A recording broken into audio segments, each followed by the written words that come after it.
gamers, today we'll be doing a very first, at least for me, Knights Templar guide. A simple build order, how to play Knights Templar, give you guys some basic advice, some basic information that's going to help you in your games. And to be completely honest, as of right now, the reason I'm doing this simple build order where, you know, just macro up, get some units going and play on from there, kind of like a freestyle castle onwards, is because Knights Templar and House of Lancaster came out a few days ago, depending when you're watching this. This is going to be an aggro build, and the reason I'm doing an aggro build is we simply do not know enough about Knights Templar. It's a very interesting civ with a lot of options, so I don't want to overwhelm you guys with having like super complicated build orders because it has 27 unit combinations. We're going to start with an aggro build just to get you into the civilization a little bit. And from then on, you can kind of learn more and more about it. So, let's get started. Knights Templar is a civilization. It's a French variant. It has nothing to do with the French variant.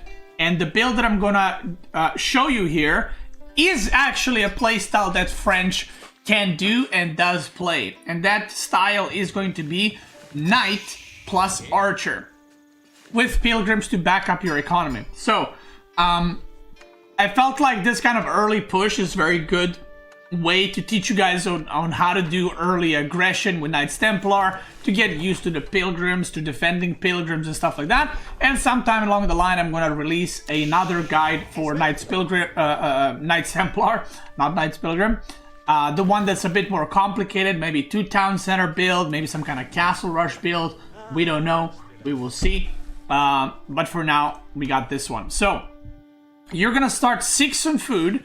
And the moment your 7th villager come out, you're going to take 1 from food and send that one and the 7th villager on the gold. So you're going to put 2 on gold, and now we're just going to rally onto the food until we have enough for the age up. Now, the unique thing about Knights Templar is whenever they do age up, they do not have landmark that you build by aging up. You actually just age up in your town center, and the first age up takes 1 minute, which means you will be losing 3 villagers when you're aging up, but you can make that up by building Pilgrims immediately.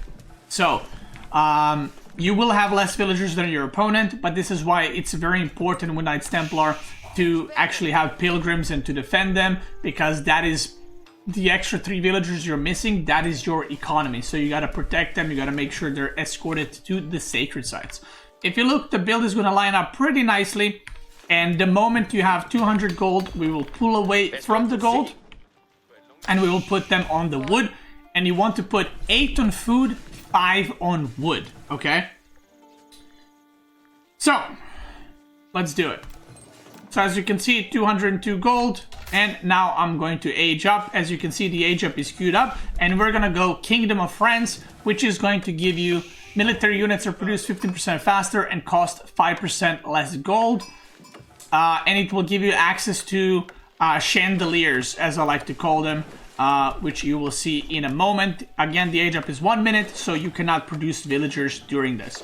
Now, the reason we're putting 8 and 5 on wood is we want to upgrade Safe Passage, and the next one right after, which are these 2 upgrades right here.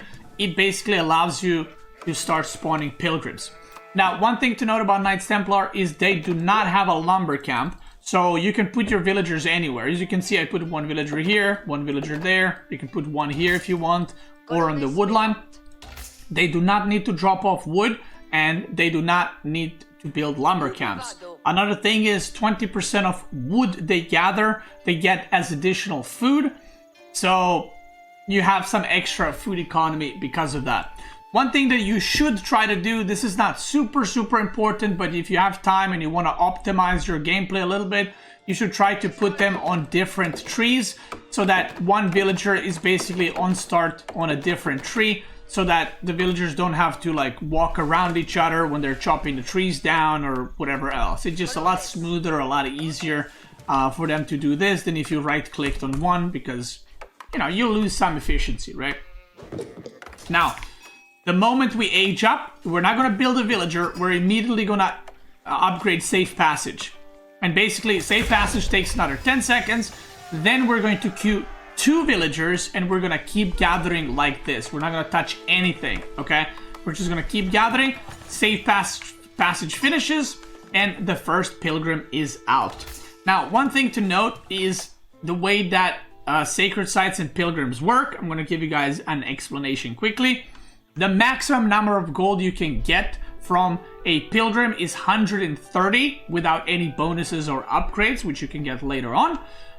The distance between sacred site and your town center matters where your pilgrim spawns. So right here, this one is the closest. So this one I would maybe get 110 gold if I sent it to this one.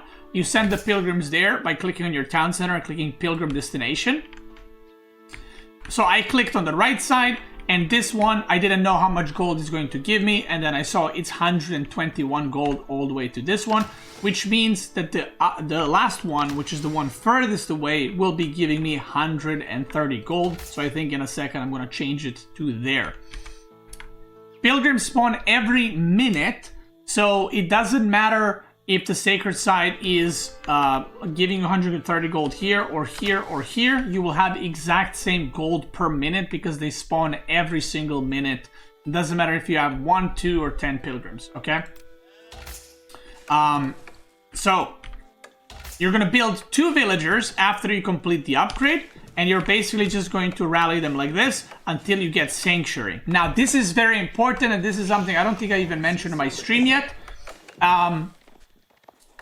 If you do this perfectly, you can get 2 pilgrims out in the next turn. So basically, when you upgrade the first pilgrim technology, it spawns a pilgrim, and then the 2 villagers that you build take 20 seconds each, which is 40 seconds. This upgrade takes 20 seconds. So if you have 2 villagers queued up after the first upgrade, and you immediately queue up Sanctuary, what's going to happen is, if you upgrade it, the next time the pilgrim starts moving, which is in 31 seconds, you will spawn 2. The time is literally, you cannot delay it by a millisecond. If you delay it by a millisecond, what will happen is the pilgrim will spawn, and if your upgrade, this one finishes 1 second later, you will have to wait for the next round of pilgrims to get the second one out, if that makes sense. Yeah, you missed the bus, yeah. So right now we have 6 on food, 8 on wood. So the moment we queue up Sanctuary, which is the second upgrade, we are going to put 8 on wood, and then we're going to rally onto the food. And what we're going to do with the wood now is we're going to start making production buildings. So you can see right here, look at this, 11, 11, 10, 10, 9, 9. So if I was 1 second late with this upgrade, the next time Pilgrim comes out, I would only get 1. And I would have to wait a full minute, which means you would lose 130 gold. But because I did it well, you can see 2 Pilgrims just spawned, and 1 is 130 gold because it spawned here. 1 is giving me 127 because it spawned in the front, which is random. So now you got your gold income. If you look at my gold income right now, it's about 120, 130 per minute, right? Now I have 2 pilgrims, and for a while you will not need any gold mining because all your gold income will be from pilgrims, and this is why it's so important to protect your pilgrims. Now, one thing to note, your first 2 pilgrims, the opponent cannot stop unless they're playing civilizations that can either do Dark Age rushes, or they just open barracks in Dark Age. Now, Mongol and Ottoman are the 2 civs that most likely, not most likely, 99% you cannot do this against. What you have to do against those civs is just, if they are going for early spearmen or something like that, or even a tower rush, what you have to do is delay your pilgrims and instead build an archer range or a stable to make some horsemen or whatever, and then upgrade pilgrims. Because if you upgrade it super early, they're just gonna catch them with spearmen and kill them, right? So the other civs that have to build production buildings and then units will not be able to stop your first 2 pilgrims, which is very good because you will get 390 gold, which is quite a bit. And we're gonna be producing chandelier confettis right here. They are knights, but they are cheaper and they're weaker than knights. So yeah, they're heavy unit, but they're cheaper and they're weaker. So a French knight is gonna beat it. but you can basically have more. So we're gonna add an archer range, and we're just going to make knights and archers right now. At some point, I will add more villagers to gold, but for right now, I don't need to do that. Now, Knights Templar is one of the civs that doesn't actually need wheelbarrow super fast. The reason for that is, wheelbarrow is not that good if you're gathering sheep under your town center. It doesn't really give you much, right? It doesn't really give you anything if you're just gathering gold. Wheelbarrow helps you a lot if you're A, defending against raiding, or running to deer, or chopping wood. But because Knights Templar don't need to drop off wood, they're constantly on the trees, which means that wheelbarrow is not as beneficial to them as it is to other civs. And because you are usually the aggressor, you don't even need wheelbarrow to defend against harassment super early, which is very, very good because you can delay that and get something else like producing more units or whatever else you want. So something to note. I would say before you move out to deer on the map, you probably want wheelbarrow done, just so that, you know, you don't lose as many resources running around. Now, what the plan is right now is if your opponent is being aggressive, you're going to use your army to defend your pilgrims. Now, another thing you can do, let's say your opponent, you can see the opponent right now slowly preparing to run to this side. You can see the pilgrims for the next run are already out. What you can do is take the TC, click pilgrim destination and change it to this side. So basically what you will do is you will escort pilgrims on the left sacred side, fight with your opponent a little bit, and then just go back and have your pilgrims on the right side. So that way there's some managing to do that you can kind of, you know, make sure that you get the value out of your gold and avoid fights at any point.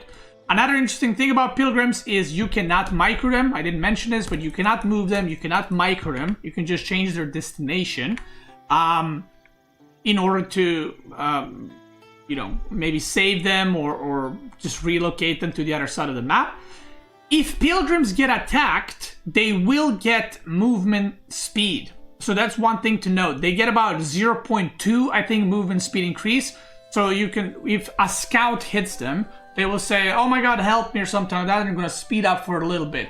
So if you are playing against Knights Templar, do not hit their pilgrims with scouts because you're just helping your opponent to get to the sacred site faster. Only attack them if you can actually kill them, okay? So do not just tap them with scouts for 1 damage. You're just helping your opponent. Now, interesting thing we found out earlier, there is a way to manipulate how pilgrims move and which way they're going to go. So, for example, this sacred site right here, let's say I don't want them running through the middle because it's very open. What you can do is you can put a wall right here and the pilgrims will go the next closest route. So, if the closest route is through the top, they're going to go like this instead, right? So you can kind of make them go around in a bit more safer way.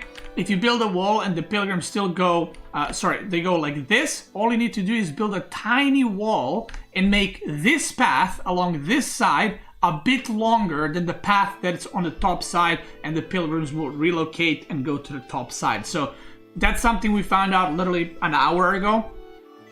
So there it is. You can also obviously just do a wall like this to defend your sacred sites, or you can put fortresses on the way to sacred site and that way secure that whole line. So what is my goal here? My goal is, like I said, if opponent is being aggressive, I secure the pilgrims and that's my income, amassing units, and obviously having knight archer combo is very, very strong. If I'm playing against a knight civ, I might even go full knight production, or you can go spearman plus knight in order to defend your pilgrims from their knights, and you can use chandelier confetti to harass the French player's gold. So that's something you're gonna have to learn and adapt. Now, the reason I suggest this age up is because it allows you to spend your gold really nicely, and it's very familiar territory where you're making knights plus archers, which I'm sure a lot of you are familiar with. Now, I'll talk quickly about the other 2 age ups in feudal age. One of them is with Hospitalier Knights. These units are pretty interesting. They're kind of man-at-arms that have 2 melee armor, 1 ranged armor. You can also go for them. If you would like, you can try it. I think personally the knights for this kind of style, the simple build order aggression, they're the best because they're very mobile. They can catch enemy units off guard. You can try Hospitalier Knights. They do have healing in Feudal Age, so they can heal your units, which is nice. And then the last one is Throwing Axemen, which depending when you're watching this video, right now it is April 6th as I'm recording this video. Throwing Axemen are not very good, but they might be buffed in the future. So I would probably say if you are going Throwing Axemen, just be aware that they're not as good, but it doesn't mean you cannot make them. The game is still early on, so who knows? People might figure something out. Now, if the opponent is being aggressive, like I said, you defend the pilgrims, you mass an army, and you're fighting over that. If the opponent on the other side is being defensive, all you have to do is start being aggressive yourself. So if opponent is going 2 TC, try to harass them on stone, try to harass them on gold, try not to let them have the second TC on the food. Try to deny food as much as possible, and eventually you're gonna get blacksmith, you're gonna get some blacksmith upgrades, and then you can make rams in order to destroy the second town center. Or if you have amassed a big enough army, like let's say you did some damage, but you cannot see yourself going further and you cannot see yourself doing more damage, what you can do is just stop producing units, age up, upgrade your units, and then go for a big dive under the town center. Now, that's kind of the general playstyle. Like I said, it's a super simple playstyle.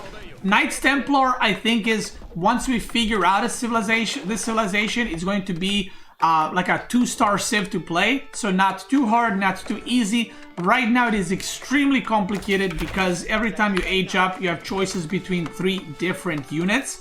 And because of that, there's just too many combinations to go through and there's too much to figure out. And like I said, the DLC creator preview has just started.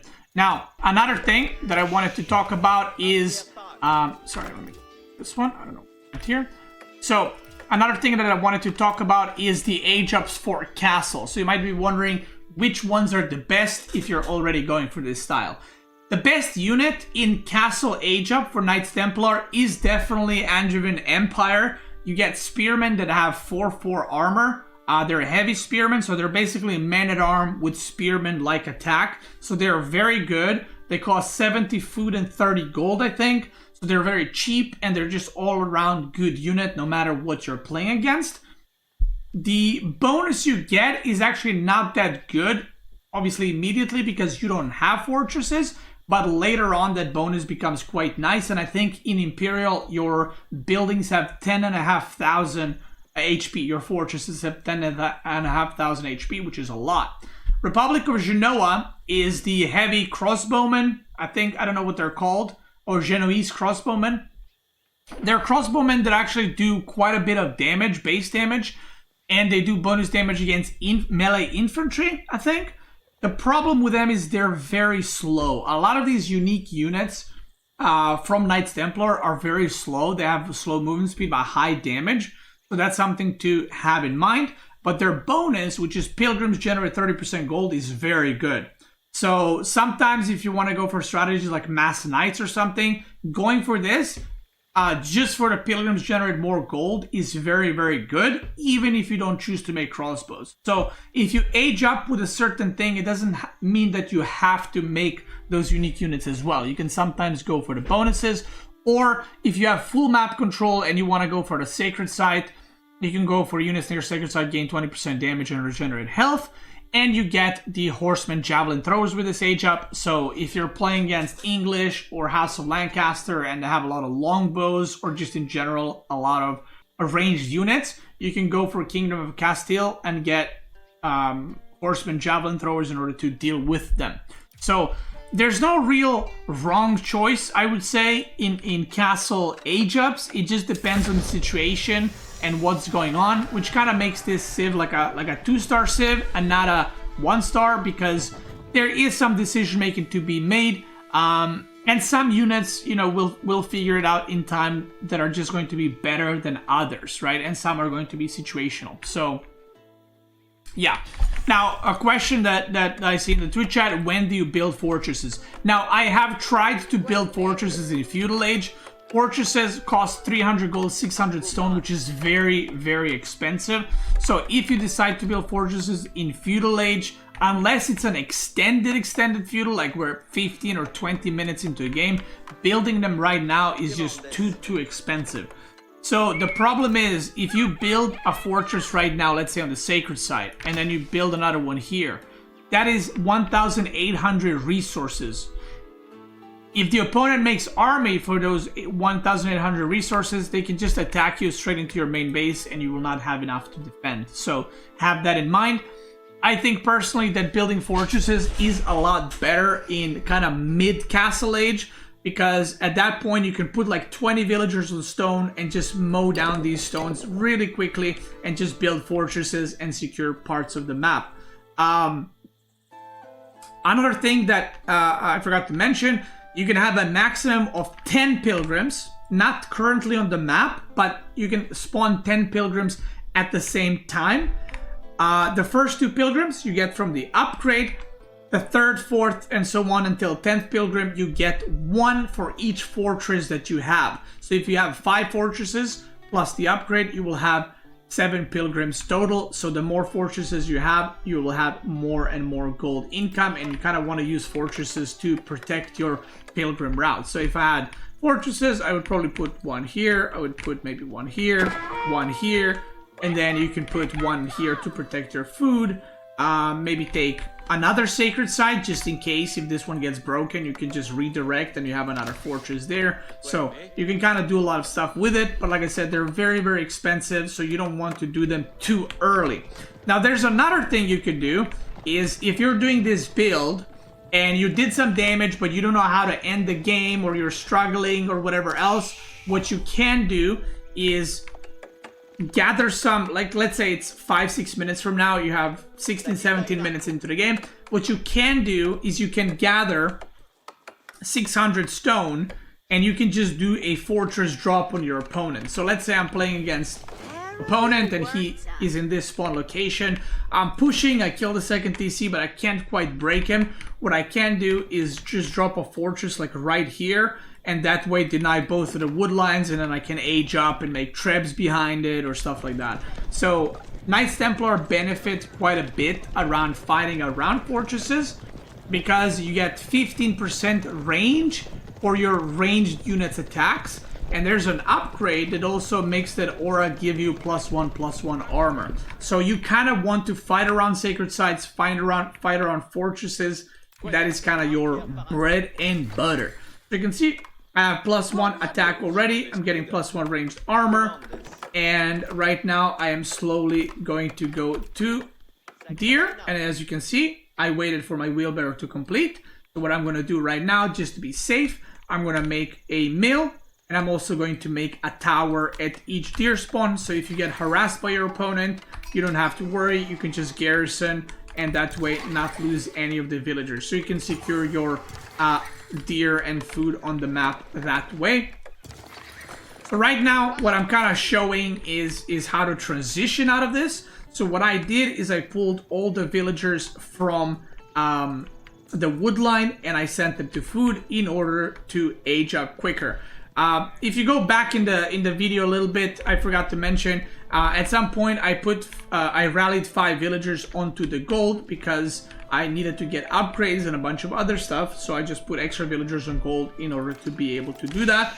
And if I kept all inning, I would probably add another stable and then have 2 stables, 2 archery ranges. And remember, you're producing 15% faster with this age up. And as you can see, again, I'm kind of showing, like, let's say I did some damage, but I couldn't beat my opponent. You can go back. You can just get enough food, age up. I went for the Angevin Empire. And from then on, what you can do, the moment you age up, you can upgrade your units, upgrade your chandeliers, your archers, your +2 ranged armor. You can also transition to those heavy spearmen if you want to, and just kind of go on from there. Basically, the ideal situation is for, as Knight Templar, as you go into Castle and later Imperial, is to almost not even mine gold. The goal is to kind of have your fortresses spawn extra pilgrims and just give you more and more and more gold so that you can fully focus your economy on food, wood, and stone.